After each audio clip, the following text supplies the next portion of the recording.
Tuhan di sore hari ini di gereja Tuhan tempat ini di GBI Miracle Service Sudirman. Salam hormat Pak Sugeng dan Ibu, salam hormat Pak Budi dan Ibu, luar biasa.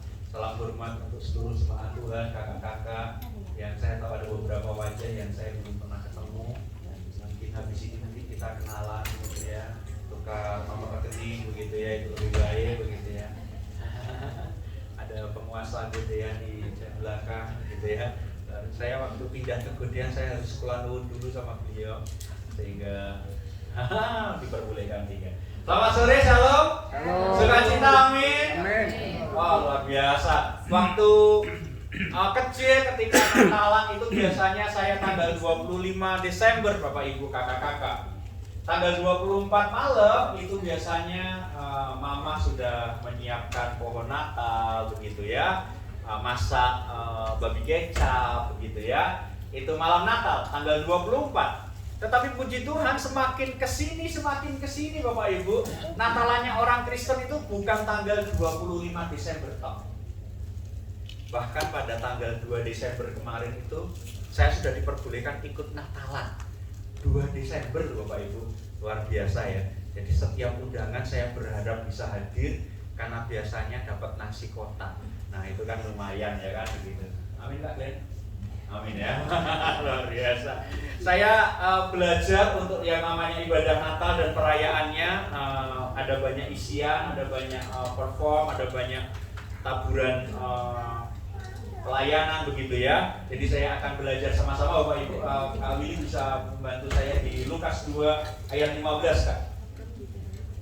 Bapak Ibu, Sinode Gereja Bethel Indonesia mempunyai ayat tema khusus untuk ibadah Natal di tahun 2024 ini, yaitu diambilkan dari Lukas 2 ayat 15. Kalau Kak Willy Alkitabnya sama, semoga bisa dibukakan ya begitu ya. Saya akan bacakan pelan-pelan Bapak Ibu, Lukas 2 ayat 15. Demikianlah firman Tuhan.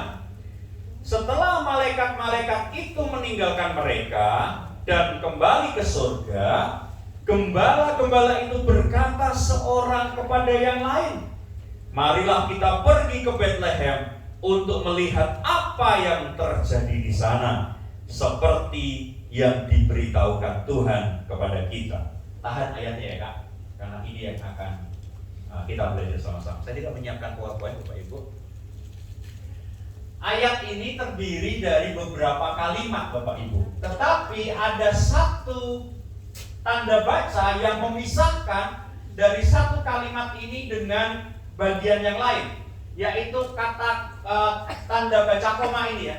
Jadi ada satu bagian yaitu setelah malaikat-malaikat itu meninggalkan mereka dan kembali ke surga, koma, ada satu peristiwa lain yaitu gembala-gembala itu berkata seorang kepada yang lain. Jadi ada dua peristiwa di dalam satu ayat firman Tuhan ini Bapak Ibu. Yaitu yang pertama, malaikat meninggalkan siapa? Meninggalkan gembala. Kenapa? Karena sebelumnya mereka berjumpa dengan gembala, Bapak Ibu tahu ya, yang tadi gembala 3 di sini itu ya. Tadi yang berdiri di sini, lihat ya. Mereka lebih pantas menjadi domba. Di domba guling begitu ya. Apalagi yang paling gemuk, yang paling pojok dan tidak ya. Begitu ya. Ketika malaikat itu datang kepada gembala, itu sebuah peristiwa yang luar biasa loh Bapak Ibu. Kita belajar dari satu ayat ini 2 hal. Yang pertama adalah betapa hebatnya karena kasih Tuhan, kehadiran Tuhan Yesus ke dunia ini untuk semua orang. Amin. Untuk semua orang. Amin. Kenapa kau bisa tahu Pak Wisnu? Iya. Dari zaman perjanjian lama, kejadian, keluaran segala macam sampai Maleaki, yang namanya Allah itu berjumpa dengan orang-orang yang dipilihnya. Seorang nabi kah, seorang raja kah, seorang imam kah, begitu ya. Tetapi tiba-tiba kita membaca di Lukas ini, malaikat Tuhan datang ke dunia ketemu dengan gembala. Ini gembala Bapak Ibu ya, bukan gembili ya. Kalau gembili itu beda ya, enak. Gembala itu nggak kayak zaman sekarang. Gembala itu zaman sekarang itu punya sapi, peternakannya bersih, bahkan kalau bisa dia punya pabrik susunya sekalian, begitu ya. Domba juga begitu, dia punya domba ratusan dombanya. Gembala zaman dulu nggak punya kandang. Itulah kenapa mereka pergi dari padang rumput ke padang rumput yang satu. Ketika malam dia tinggal di sebuah tempat, tidak ada kandangnya. Sehingga gembala itu harus menunggui dombanya di saat malam hari. Itulah esensi gembala di dalam pengajaran Alkitab, Bapak Ibu. Yaitu apa? Hidup bersama dombanya pagi, siang, sore, malam. Itu esensi gembala di dalam Alkitab. Jadi kita harus tahu tentang itu, bahwa gembala seseorang yang luar biasa meninggalkan dunianya untuk tinggal bersama dombanya. Dan gembala ini bukan seseorang yang penting di dalam kerohanian. Dia tidak datang ke sebuah bait Allah untuk memimpin, tidak. Yang memimpin adalah seorang imam. Seorang gembala tidak pernah berkata kepada bangsa Israel, "Hei, aku mendengar suara Tuhan, maka engkau harus berlaku seperti ini." Itu tugasnya seorang nabi. Tetapi kita belajar dari Lukas 15 ayat 2, ternyata malaikat itu ketemu dengan gembala.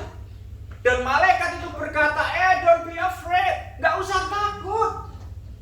Kenapa? Karena ada kesukaan besar datang ke dunia ini. Dan itu diberitahukan kepada gembala.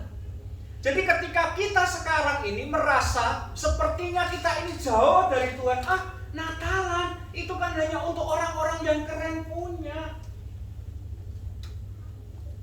Sekarang baru viral bahwa pohon Natal di mana-mana, nggak bisa, sulit ditemui. Kenapa? Karena waktu puasa kemarin kita menghabiskan takjil mereka. Dan sekarang mereka bagian menghabiskan pohon Natal kita, sehingga sulit untuk dicari. Bapak Ibu, seringkali kita Natalan itu hanya untuk beberapa orang, kita pikir hanya untuk orang-orang yang hidupnya wah. Pada saat saya kecil, saya masih ingat Natalan itu identik dengan hadiah. Ketika saya minta kepada mama saya, "Mama, minta hadiah," begitu ya, gitu. Oke, begitu ya. Tanggal 24 pagi, 24 Desember pagi, mama pergi ke pasar beli daging babi dan segala macam, plus pulang membawa bungkus kado. Luar biasa. Pulang bawa bungkus kado, sebagai seorang anak sukacita. Tapi sampai malam, 24 malam, "Mama, kadonya di mana?" "Oh, itu di bawah pohon Natal." Wah, kita sukacita. Saya anak ketiga dari 3 bersaudara, semua cowok-cowok. Lari ke pohon Natal, dijumpai bahwa kadonya, bungkus kadonya sudah rapi. Dan di dalamnya adalah batu bata. Jadi cuma buat hiasan. Gak ada hadiah. Hadiahnya apa? Babi kecap itu. Makanya ketika ada seseorang jemaat, rekan sepelayanan, pinter bikin masakan babi, wah, itu mengingatkan pada mama saya. Cuma sayangnya cuma sekali waktu itu.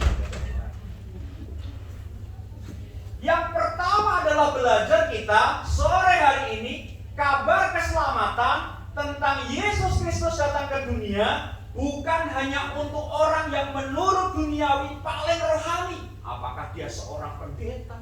Apakah dia seorang romo? Apakah dia seorang imam? No.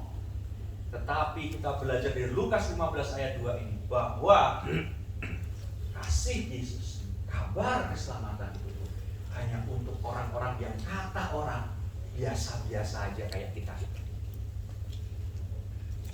Jadi Bapak Ibu, jangan pernah takut bahwa lu bikin dosa kemarin, sekarang so ikut banget Natalan pelayanan begitu.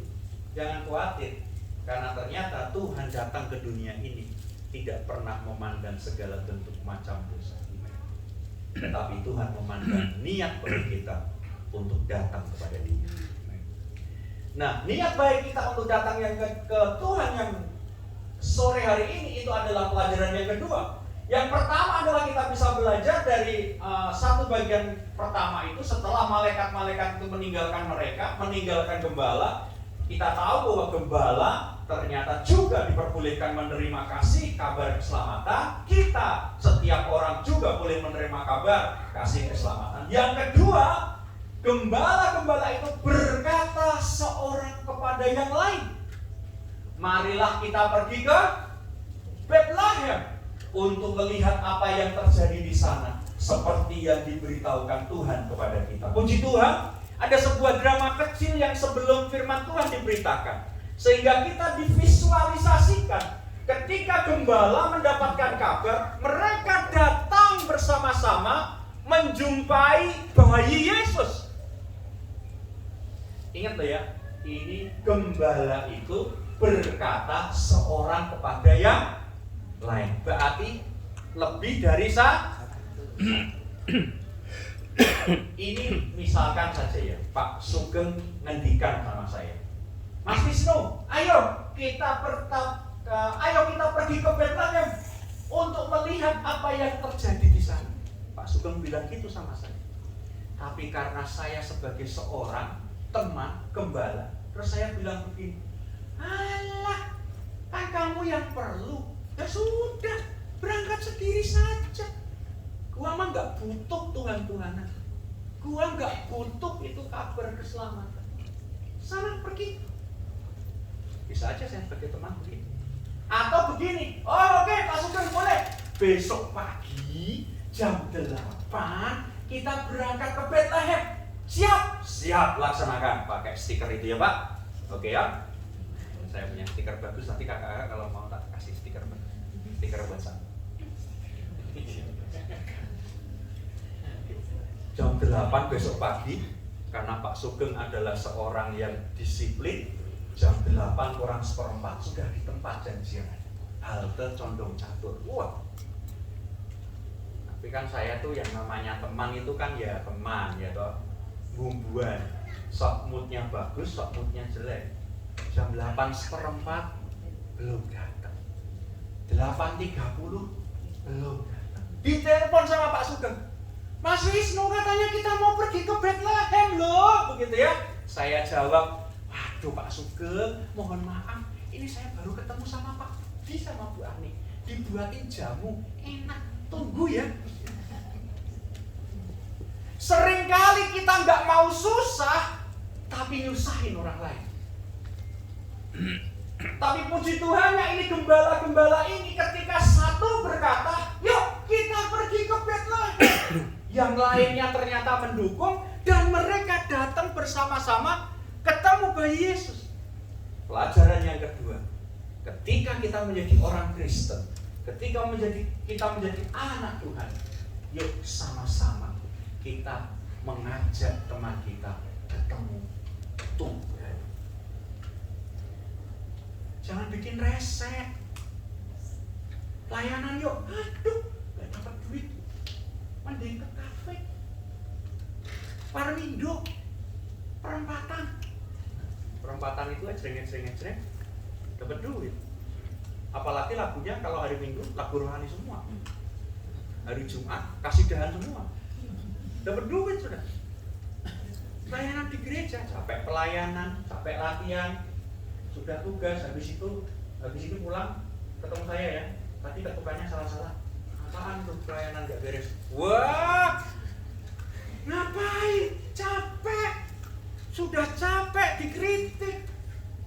Tapi kita sebagai teman, yuk kayak gembala nih loh, ketika kita diajak, yuk pergi ke Bethlehem, yuk pelayanan yuk, tapi aku capek, gak apa-apa, tak dukung, tak bantu. Yang penting apa? Yang penting kita sama-sama ketemu Tuhan. Amin. Amin. Loh, kalau minggu sore itu gawat loh teman-teman, apalagi sekarang hujannya aja kayak gitu tadi. Tadi ada teman yang lewat depan Ambarumo Plaza. Banjirnya seleher, Pak. Seleher kodok.